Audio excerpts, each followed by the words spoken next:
అందరికీ నమస్కారం. ఈరోజు కథ 'ప్రేమే ఎంత మధురం' పార్ట్ 8.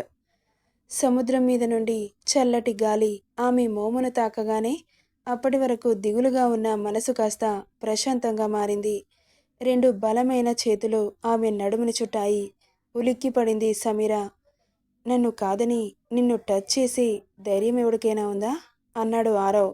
మాట్లాడలేదు సమీ. అలా ఎంతసేపున్నారో తెలీదు. ఇద్దరి మధ్య మౌనం. వచ్చే ప్రతి అల ఇద్దరి కాళ్ళని తడుముతూ ఉంది. లైఫ్ లాంగ్ ఇలాగే నాతో ఉండిపోతావా? అన్నాడు. అతని మాటకి ఒక్కసారిగా ఉలిక్కిపడి దూరం జరగడానికి ట్రై చేసింది. కానీ ఉడుంపట్టు కదా, వదల్లేదు. భయపడుతున్నావా? Don't worry. నీ ఇష్టం లేకుండా లైఫ్ లాంగ్ నాతో ఉండలేవులే అన్నాడు. అతని మాటలకి సంబరపడిపోయింది సమీర. క్లైమేట్ చాలా టెంప్టింగ్గా ఉంది కదా అంటూ ఆమె మెడపై ముద్దు పెట్టాడు. ఒళ్ళు జల్లుమని అతని చేతిని గట్టిగా పట్టుకుంది సమీర. అతని పెదవుల్లో చిన్నగా స్మైల్ వచ్చి చేరింది. అలా కాసేపు ప్రకృతిని ఆస్వాదించి ఇక వెళ్ళిపోదాం అనింది సమీర. నీతో ఇలా ఉంటే టైం కూడా తెలియట్లేదు సమీ. ఎప్పటికీ ఇలాగే ఉండిపోవాలనిపిస్తోంది. నీకు తెలుసా, నేను ఈ క్షణం ఎంత హ్యాపీగా ఉన్నానో? ఇలాంటి ఫీలింగ్ నా లైఫ్లో ఎప్పుడూ కలగలేదు అంటున్న అతని మాటలకి ఒకలాంటి ఫీలింగ్ కలిగింది సమీరాకి. అతని మాటలు ఆమె గుండెల్లో మంత్రాల్లా పనిచేస్తుంటే కదలడం లేదు. ఏదో చెబుదామనుకున్న సమీర ఆమెను వదిలి ఎప్పుడో దూరం జరిగాడు. చుట్టూ చూసింది, కనిపించలేదు. ఎక్కడికి వెళ్ళాడు అనుకుంటూ కాస్త పక్కకు జరిగి చూసింది. దూరంగా కార్ బ్యానెట్ మీద కూర్చొని సిగరెట్ కాలుస్తూ ఆమెనే స్పై చేస్తున్నాడు. అతని చూపులు చురకత్తుల్లాగా చూస్తున్నాయి. తెలియకుండానే ఆమె బుగ్గల్లో సిగ్గు విరిసింది. ఆమె ఎవ్రీ మూమెంట్ని గమనిస్తున్న ఆరవ్ ఆమె ఫేస్లో సిగ్గుని చూడగానే అతని పెదవులు విచ్చుకున్నాయి. అతని దగ్గరికి వెళ్ళి ఆరవ్ ఫేస్ని చూడకుండానే ఇక వెళ్దామా అనింది. పైనుండి ఒక్క దూకు దూకి లైఫ్ లాంగ్ ఇక్కడే ఉండమన్నా ఉండిపోతాను సమీ అన్నాడు ఆమెను చుట్టేస్తూ. అతని మాటలు మాయలా అనిపిస్తుంటే అతని గుండె సవ్వడి లయలా వినిపిస్తోంది. ఆమె తలపై చెయ్యి పెట్టి నిమురుతూ అతని గుండెలకి మరింత పదువుకున్నాడు. అంత ప్రేమ మాయలో మునిగిపోయింది సమీర. అలా ఎంతసేపుందో తెలీదు. అతనంటే ఇష్టం లేదు అనుకుంటూనే అతని ప్రేమకి రియాక్ట్ అవుతోంది ఆమె గుండె. అతడి గుండె సవ్వడితో జత కలిపింది. ఇద్దరి హార్ట్ బీట్స్ ఒక్కడిగా మారాయి. ఆ చల్లటి సాయంత్రం ఇద్దరి మనసు, మెదడు మౌనంగా మాట్లాడుకుంటున్నాయి. ఆమె మనసు తెలియకుండానే అతని వైపు వెళ్ళిపోతోంది. అతని షర్టుని గుప్పిట్లో బంధించి అతడి హార్ట్ బీట్ని కళ్ళు మూసుకొని వింటోంది. వాళ్ళిద్దరి ఏకాంతానికి భంగం కలిగించింది వర్షపు చిరుజల్లులు. చల్లటి చినుకులు ఇద్దరి తనువులని స్పృశించగానే ఒక్కసారిగా పరవశించిపోయాయి. ముందుగా తేరుకున్న సమీర అతి చేరువలో ఉన్న ఆరవ్ని చూసి దూరం జరిగింది. అలా జరగకుండా ఆమె నడుం పట్టి మీదకి లాక్కున్నాడు. వదలండి అనింది. నీ స్పర్శ నాకు కావాలి. ఇలాగే ఉండు సమీ అంటూ ఆమెను మరింత అతని గుండెలకి పొదువుకున్నాడు. నేనేంటి వీడి మాయలో ఇలా పడిపోతున్నాను? వీడి స్పర్శేంటి ఇంత బాగుంది? వామ్మో, వీడు మాయలోడు, నన్నే మాయ చేసేస్తున్నాడు. వీడికి కాస్త దూరంగా ఉండాలి అని అనుకున్న నెక్స్ట్ సెకండ్ ఆమె పెదాలు అతడి పెదాలతో లాకయ్యాయి. ఆమె మెడపై నొక్కుతూ ఆమెను మరింత అదుముకున్నాడు. అతని చేతుల స్పర్శకి ఒళ్ళంతా పులకింతకిలోనై అతని వీపుని చుట్టేసింది సమీర. మొదటిసారి తనంతలో తను అలా హత్తుకునేసరికి అతడి మనసు గాలిలో బటర్ఫ్లైలా ఎగురుతోంది. సమీరాకి కడుపులో ఎలుకలు పరిగెడుతుంటే ఆకలిస్తుంది అనింది చిన్నగా. ఆమెను వదిలి సారీ సమీ, పద డిన్నర్ చేద్దాం అంటూ సమీరాని తీసుకుని దగ్గరలో ఉన్న హోటల్కి వెళ్ళాడు ఆరవ్. ఫుడ్ ఆర్డర్ ఇచ్చి చుట్టూ చూస్తున్న సమీర చెయ్యి తీసుకొని ముద్దు పెట్టుకున్నాడు. తల తిప్పి అతన్ని చూసింది. ఆమెను ప్రేమగా చూస్తున్నాడు. అతని చూపులతో జత కలపలేక తల పక్కకు తిప్పేసింది. అంతలో ఆర్డర్ ఇచ్చిన ఫుడ్ రావడంతో ఆరవ్ సమీరాకి వడ్డించి తను వడ్డించుకున్నాడు. ఆశ్చర్యంగా చూస్తోంది సమీ. ఏమైంది అలా చూస్తున్నావు? తిను అన్నాడు. నాకు ఈ డిషెస్ అంటే ఇష్టమని మీకెలా తెలుసు? ఏమో, నా మనసులో ఉన్నవి నేను ఆర్డర్ ఇచ్చాను. నీకిష్టమని నాకు తెలీదు అన్నాడు సిన్సియర్గా. ఇదేంటి, నా అభిరుచులు తెలియకుండా అలా ఎలా ఆర్డర్ ఇస్తారు ఇంత కరెక్ట్గా అనుకుంటూ అతన్ని అలాగే చూస్తూ ఉండేసరికి, ఏం చేస్తున్నావు, తిను అన్నాడు. సరే అంటూ కలిపి నోట్లో పెట్టుకుంటుండగా ఆమె చెయ్యి తీసుకొని అతడి నోట్లో పెట్టుకొని అతడి చేతిలో ఉన్న ముద్ద తీసి ఆమె నోట్లో పెట్టాడు. సడన్గా అలా జరిగేసరికి తలెత్తి అతన్ని చూస్తూ ఉంది సమీ. ప్లీజ్, నేను తింటాను అన్నది ఇబ్బందిగా. లేదు సమీ, నువ్వు తింటే నా కడుపు నిండుతుంది అంటూ మొత్తం తినిపించి ఆమె పెదాలకి ఉన్న చివరగా పెట్టిన స్వీట్ని చూసి ఆమె ఫేస్ని దగ్గరికి లాక్కొని నాలుకతో లిక్ చేసి అక్కడి నుండి వెళ్ళిపోతున్న ఆరవ్ చెయ్యి పట్టుకుంది సమీర. తల తిప్పి ఆమెను చూశాడు. మీరు తినండి అంటూ ఆమె చేతిలో ఉన్న ముద్దని అతని ముందుకు చాపింది. అప్పుడు వచ్చింది అతడి ఫేస్లో స్వచ్ఛమైన నవ్వు. తెలియకుండానే మనసంతా సంతోషానికి గురై ఆమె ముందు కూర్చున్నాడు. ఆమె చేతిలో ఉన్న ముద్దని అతడి నోట్లో పెట్టింది సమీర. ఆమెను మైమరిచిపోయి చూస్తూ మొత్తం తినేశాడు. అతని చూపులకి ఆమె కూడా బానిస అయ్యి తినిపించింది సమీర. ఇక వెళ్దామా అన్నది. ఈ నైట్ ఈ హోటల్లో స్టే చేసి మార్నింగ్ వెళ్ళిపోదాం అన్నాడు. స్టే చేద్దాం అంటున్నాడు అంటే ఏదైనా ప్లాన్ వేశాడా? పోనీలే, ఏదైనా నా మంచికే అనుకుంటూ సరే అంటూ తలూపింది. నవ్వుకున్నాడు ఆరవ్. ఇక తినేసి వాళ్ళ రూమ్కి వెళ్ళిపోయారు. రూమ్కి వచ్చిన సమీరాకి ఎందుకో చాలా టెన్షన్గా అనిపిస్తోంది. ఏదైనా జరుగుతుందా? అందుకే రూమ్ బుక్ చేశాడా? జరిగితే మంచిదేగా, నేను అమ్మ వాళ్ళ దగ్గరికి వెళ్ళిపోవచ్చు అనుకుంటూ ధైర్యం తెచ్చుకొని ఫ్రెష్ అవ్వడానికి వాష్రూమ్కి వెళ్ళింది. బాల్కనీలో అటువైపు తిరిగి ఆలోచిస్తున్న సమీర వెనుక నుండి హత్తుకుంటూ, ఏంటి అంతలా టెన్షన్ పడుతున్నావు? నీకు మన ఫస్ట్ నైట్ జరగడం ఇష్టమేగా అన్నాడు మత్తుగా. ఒక్కసారిగా గుండె జల్లుమంది. ఫస్ట్ నైట్ అనగానే ఎందుకో తెలీదు హార్ట్ బీట్ పెరిగిపోతోంది. తెలియకుండానే చిన్నగా వణుకుతోంది సమీర. బ్రెయిన్ మాత్రం ఇతనితో ఇంటిమేట్ అయితే త్వరగా వెళ్ళిపోవచ్చు. ఎందుకు టెన్షన్ పడుతున్నావని అడుగుతుంటే అది కూడా నిజమే అనిపిస్తోంది ఆమెకి. ఆమె వేసుకున్న జీన్ జాకెట్ని చిన్నగా కిందకి లాగుతూ అతని గడ్డంతో ఆమె భుజంపై రాస్తుంటే ఒళ్ళు జివ్వుమంది అతడి స్పర్శకి. ఆమె స్పందిస్తుందని అతడికి అర్థమైంది. జాకెట్ని ఆమె నుండి వేర్ చేసి స్లీవ్లెస్ ఉన్న టాప్ మీద నుండి హత్తుకొని వీపుపై ముద్దులు పెట్టాడు. ఆమె ఒళ్ళు అతడి ఆధీనంలోకి వెళ్ళిపోతోంది. ఎలాగో మెంటల్గా ప్రిపేర్ అయింది కాబట్టి ఆ రాత్రి అతనితో ఆస్వాదించాలని ఫిక్స్ అయింది సమీర. టెన్షన్ పడితే నాకే నష్టం. అతన్ని మనస్ఫూర్తిగా నాలో కలుపుకుంటే ఇలాంటి బాధ ఉండదు. ఎలాగో తప్పదుగా అని మనసును బ్రెయిన్ని ప్రిపేర్ చేసింది. గడ్డంతో మెడపై నుండి రాస్తూ ఆమెను అతని వైపుకు తిప్పుకొని పెదాలని మళ్ళీ ముడేశాడు. ఈసారి ఆమె సహకారం కూడా అందింది అతనికి. ఇద్దరి తనువుల నుండి వెచ్చటి ఆవిర్లు ఆమెను అమాంతం ఎత్తి బెడ్ మీదకి చేర్చాడు. ఆమె మీదకి చేరిపోయి ఆమె మీద ప్రేమని చూపిస్తుంటే ఆమె నోటి వెంట నిట్టూర్పులు. అతడి పెదవులపై సాటిస్ఫై స్మైల్. అతడి చర్య ఆపి ఆమెను చూశాడు. అతనిలో కలిసిపోవడానికి సిద్ధంగా ఉన్నట్లు అనిపించింది. అతనికి కూడా ఆమె నుండి క్షణం దూరంగా ఉండాలని లేదు. ఈ క్షణం అతనిలో కలుపుకోవాలని ఉంది. నెక్స్ట్ డే దూరం అవుతుంది అన్న ఆలోచన రాగానే టక్కున ఆమె మీద నుండి లేచి పక్కన కూర్చున్నాడు. అతని స్పర్శ తగలకపోతుంటే కళ్ళు తెరిచి చూసింది. తలకి చేతులు పెట్టుకొని కనిపించాడు. అతడి చెయ్యి పట్టుకుంది. తల తిప్పి చూసి ఏంటని కళ్ళెగరేశాడు. అతడి చెయ్యి పట్టుకొని మీదకి లాక్కుంది. అలా లాగగానే ఆశ్చర్యంగా గుడ్లు పెద్దవి చేసి చూశాడు. ఐ వాంట్ యూ అంది హస్కీగా.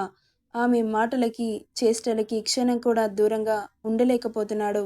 బట్ అలా జరిగితే ఆమె దూరం అవుతుంది అన్న భయమే అతన్ని డామినేట్ చేస్తోంది. అక్కడి నుండి లేచి టేబుల్ డ్రాలో సిగరెట్ తీసుకొని బాల్కనీలోకి వెళ్ళి నిలబడ్డాడు. సమీర డ్రెస్ సరి చేసుకుని అతని కోసం వెళ్ళింది. చాలా కోపంగా కనిపించాడు. వెనక నుండి హత్తుకుంది. దూరం నెట్టేశాడు. అతడి చెయ్యి పట్టుకుంది. తల తిప్పి ఆమెను షార్ప్గా చూసి గోడకి అదిమాడు. వాట్ హ్యాపెన్ అంది. ఆర్ యు మ్యాడ్ అన్నాడు. ఎస్, ఐఎమ్ మ్యాడ్ అనింది. పిచ్చిగా ప్రవర్తించకు, నాకు దూరం జరుగు అంటూ కోపంగా చెప్పాడు. ఒక ఆడది అంత ఆశగా వస్తే దూరం పెడతారా ఏ మగాడైనా అంటూ రెచ్చగొట్టింది. ఆమె నోటి వెంట అలాంటి మాటలు విన్న ఆరవ్ ఆమె బుగ్గలు గట్టిగా వత్తిపట్టి, నువ్విలా మాట్లాడితే తట్టుకోలేను, నోర్ముసేయ్ అన్నాడు బేస్ వాయిస్లో. ఏ నా మొగుడితో అలా మాట్లాడాలి, ఇలా మాట్లాడాలి అని లిమిట్స్ ఎవరైనా పెట్టుకుంటారా? పెళ్ళాం మొగుడికి లిమిట్స్ ఉండవు, అన్లిమిటెడ్గా ప్రేమించుకోవచ్చు అనింది. ఈ మాటలు ప్రేమతో వచ్చినవి కావు, కామంతో వచ్చినవి. అవును, నువ్వంటే నాకు మోజు, నీతో ఈ రాత్రి అని కళ్ళు మూసుకొని ఆ మాట అతనితోనే కాదు, ఏ మగాడితో అనలేని మాట. భర్తతో కూడా ఒక ఆడది చెప్పలేని మాట అనాలని లేకపోయినా కష్టంగా ఐ వనా ఫా అన్న నెక్స్ట్ సెకండ్ ఫ్లోర్ మీద పడింది. అంత ఫోర్సుగా కొట్టేసరికి తలంతా గిర్రున తిరిగి కళ్ళల్లో నీళ్లు చిమ్మాయి. కన్నీళ్లతో అతన్ని చూస్తూ ఉన్న సమీర రెక్కపట్టి, ఇంకోసారి అలాంటి దిగజారిన మాటలు మాట్లాడితే చంపడానికైనా వెనకాడను, నా నుండి తప్పించుకోవడానికి ఇంకింతలా దిగజారిపోతావే? ఛీ, నిన్ను చూసింది, నిన్ను కావాలనుకుంది ఇలాంటి సమీరాని కాదు, చాలా సిన్సియర్గా డిసిప్లిన్గా ఉండే సమీరాని. కానీ నా నుండి దూరం వెళ్ళిపోవడానికి బజారు దానిలాగా కూడా మాట్లాడుతున్నావా అంటున్న ఆరోని కోపంగా చూసింది. నువ్వంటే తప్పులేదు, కానీ నేను మాట్లాడితే తప్పొచ్చిందా? నువ్వన్నా ఈ మాట నా గుండెని చీల్చింది. నువ్వు నాతో ప్రేమగా దగ్గరవ్వాలి, కానీ కోరికతో కాదు. ఇద్దరి తనువుల కలయిక ప్రేమతో మాత్రమే ముడిపడుతుంది, అదే సంసార బంధం. నువ్వు మాట్లాడిన మాటలు ఎవరు మాట్లాడతారో తెలుసా? బజార్లో తిరిగే బజారు అని ఏదో అంటున్న ఆరవ్ చెంప చెల్లుమనింది. ఏంట్రా, ఏం మాట్లాడుతున్నావు? అంత దిగజారి కనిపిస్తున్నానా? ఎస్, నీ దృష్టిలో నేను ఎలా దిగజారిపోయినా పర్వాలేదు, నేను నీ దగ్గర ఉండను. సో ఇప్పుడే ఈ క్షణమే నాతో పడుకో. నీకు దూరంగా నీ కంటికి కనిపించకుండా వెళ్ళిపోతాను. నీ ఇష్టానికి పెళ్లి చేసుకున్నంత మాత్రాన మనస్ఫూర్తిగా నిన్ను ఎలా ప్రేమించమంటావు? నా ప్రేమని ఎలా చూపించమంటావు?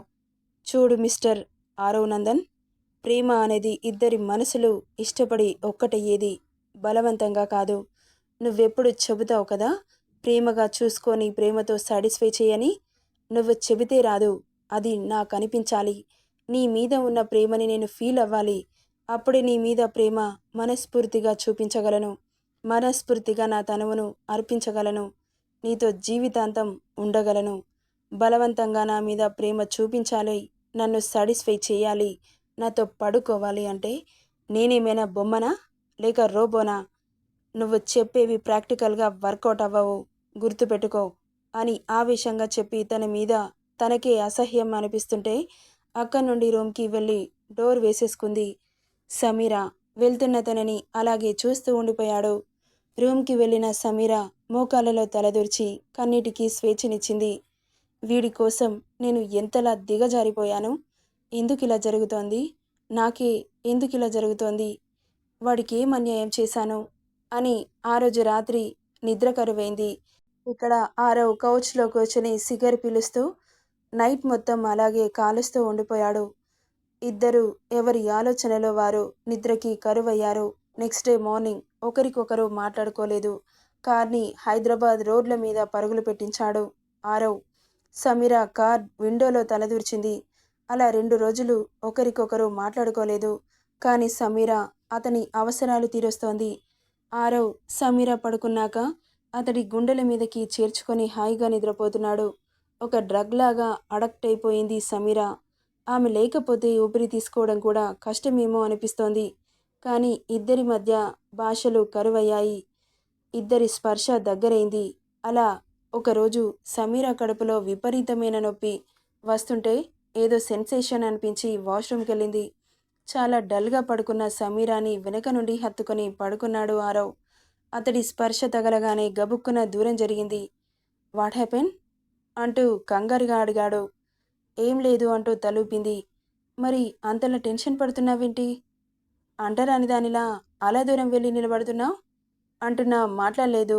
ఏమైంది సమీ అడిగాడు కొత్తగా ప్రవర్తిస్తుంటే.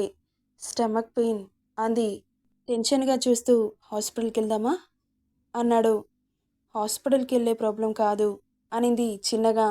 ఆమె ప్రాబ్లం అర్థమైన వాడిలా ఆమె చెయ్యి పట్టి అతడి ఒడిలో కూర్చోబెట్టుకొని, ఇది చెప్పడానికి ఇంత సిగ్గుపడాలా? ఇక్కడున్నది నీ మొగుడేగా, పరాయివాడు కాదుగా. ఎలాంటి పర్సనల్స్ అయినా మన దగ్గర ఉండకూడదు సమీ. నువ్వంటే నేను, అర్థమవుతుందా? బాగా పెయిన్‌గా ఉందా? అన్నాడు కన్సర్న్‌గా. అవును అన్నట్లు తలూపింది. ఆమెను బెడ్ మీద మెల్లగా పడుకోబెట్టి వెళ్ళాడు.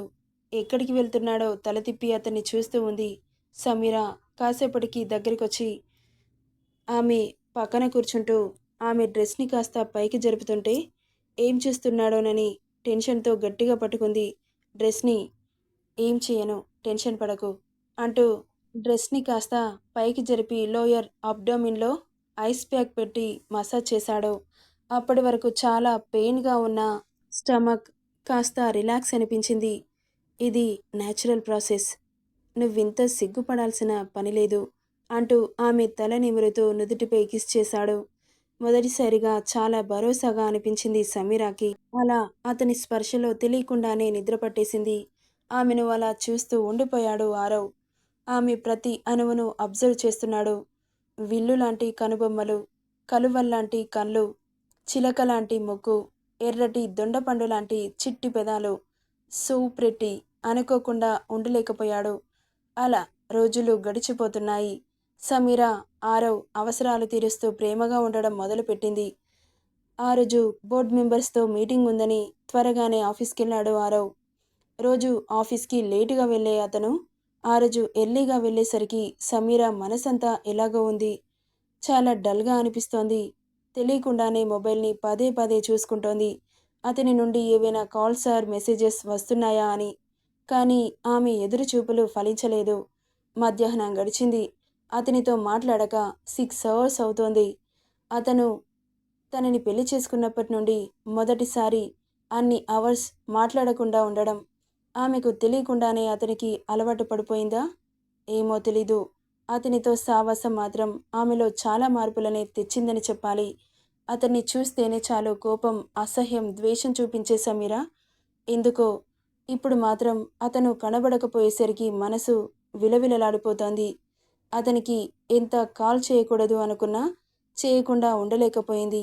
వెంటనే మొబైల్ చేతిలోకి తీసుకొని ఆరో నెంబర్కి డయల్ చేసింది. మీటింగ్లో ఉన్నాడేమో, కాల్ కట్ చేశాడు. మళ్ళీ ట్రై చేసింది. సైలెంట్లో పెట్టేశాడు. అలా కంటిన్యూస్గా చేస్తూనే ఉంది.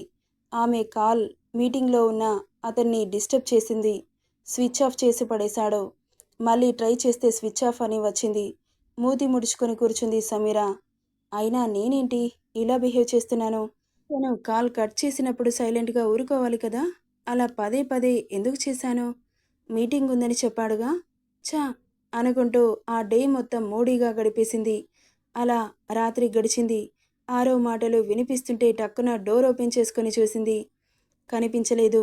కిందున్నాడా అనుకుంటూ మెట్లు దిగి కిందకి దిగుతుండగా ఒక చేతిపై కోట్, ఇంకో చేతిలో మొబైల్, కాల్లో మాట్లాడుతూ లోపలికి వస్తూ కనిపించాడు. ఎందుకో తెలియని ఒకలాంటి హ్యాపీనెస్. అప్పటి వరకు వేగంగా పడ్డ అడుగులు ఒక్కసారిగా ఆగిపోయాయి. కాల్లో బిజీగా మాట్లాడుతూ పైకి వస్తున్న ఆరవ్ అలా యాటిట్యూడ్గా నడుచుకుంటూ వస్తుంటే చాలా హ్యాండ్సమ్గా ఉన్నాడు. ఎన్నడూ అంత పర్టిక్యులర్గా చూడలేదు సమీర. మొదటిసారి బాబుగారి అందం ఆమె కళ్ళని కట్టిపడేసింది. అతని కళ్ళు చిరుతలాగా షార్ప్గా చూస్తున్నాయి. సిల్కీ హెయిర్, ముట్టుకుంటే మాసిపోతాడేమో అన్నంత వైట్ స్కిన్ టోన్, అమ్మాయిలు సైతం కుళ్ళుకునేలా ఉండే బేబీ పింక్ లిప్స్, ఎత్తైన నుదురు, షార్ప్ నోస్. అతన్ని అలాగే చూస్తూ ఉండిపోయిన సమీర ముందు ఎవరు నిల్చున్నారో కూడా చూసుకోలేనంత పరధ్యానంలో ఉంది ఆమె.